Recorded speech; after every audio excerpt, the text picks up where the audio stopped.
جامع ترمذی کی اگلی حدیث ہے 3608۔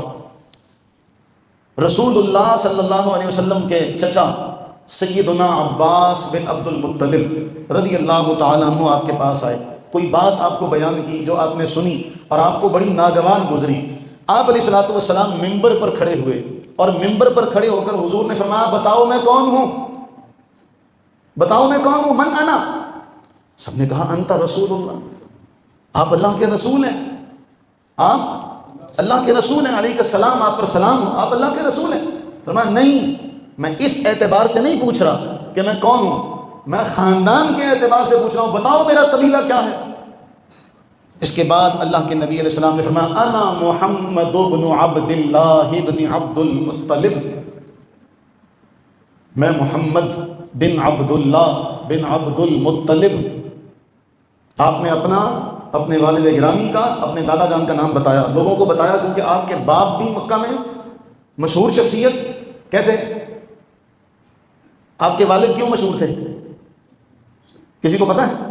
صرف اشارہ کروں، جناب عبد المطلب نے نظر مانی تھی، یاد ہے؟ تو کئی اونٹوں سے ان کا فدیہ دیا گیا تھا، پورے مکہ میں مشہور تھے، یہ ایک وجہ شہرت ہے۔ اس کے علاوہ اور بھی کئی شہرت کی وجوہ ہیں۔ آپ نے اپنے باپ کا نام لیا، پھر آپ نے اپنے دادا عبد المطلب کا نام لیا، کہ جو مکہ کے سردار ہیں، پورے عرب میں ان کی دھوم تھی، اور ابرہہ کے واقعے کے بعد تو سارے ان کو جانتے تھے، بڑی بڑی دور تک ان کا چرچا تھا۔ اب رسول اللہ علیہ السلام نے فرمایا ان اللہ خلق الخلق، اللہ نے مخلوق کو پیدا کیا، اللہ نے مخلوق کو پیدا کیا، فجعلنی فی خیر فرقہ، مجھے سب سے بہترین جماعت میں رکھا۔ ساری مخلوق پیدا ہو گئی، ارواح تو سب کی پیدا ہے نا، ارواح تو سب کی پیدا ہوئی ہیں کہ نہیں ہوئی؟ تو مجھے اللہ تعالیٰ نے مخلوق کو پیدا کرنے کے بعد مجھے سب سے بہترین جماعت میں رکھا، جب سب سے بہترین فرقے میں رکھا، پھر اس کے بعد جب 2 جماعتیں بن گئی مجھے بہترین جماعت میں رکھا، پھر اس کے بعد جب قبائل بنے تو مجھے بہترین قبیلے میں رکھا، پھر جب قبائل کے بعد نیچے ہوتے ہوئے گھروں کی بات آئی تو مجھے سب سے بہترین گھر میں رکھا۔ میں اس اعتبار سے بھی تم میں سب سے بہتر ہوں۔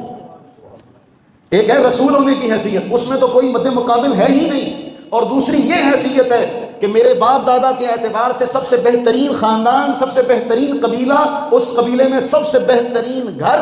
فرمایا گھر کے اعتبار سے بھی کوئی میرا مد مقابل نہیں ہے، ذات کے اعتبار سے، نفس کے اعتبار سے میں رسول ہوں، تب بھی کوئی میرا مد مقابل نہیں ہے۔ اس حدیث سے بہت سارے مسئلے حل ہو جاتے ہیں۔ یہ حدیث اپنے اندر ایک سمندر لیے ہوئے، آج جو لوگ کہتے ہیں نا کہ جی رسول اللہ علیہ السلام بڑے غریب تھے، آپ کے گزر اوقات نہیں ہوتا تھا، میں کئی بار یہ بات کہہ چکا ہوں اس منبر پر، آپ سب جانتے ہیں، اپنے زمانے کے چودھری تھے۔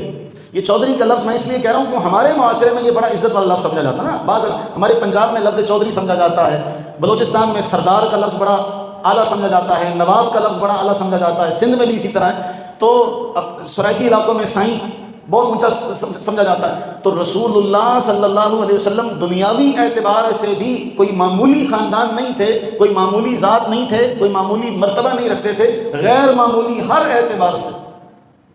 اب اللہ کے نبی علیہ الصلوۃ والسلام کے اس جملے سے یہ بھی پتہ چلا کہ آپ کا خاندان سارے خاندانوں سے، سمجھ آ گئی؟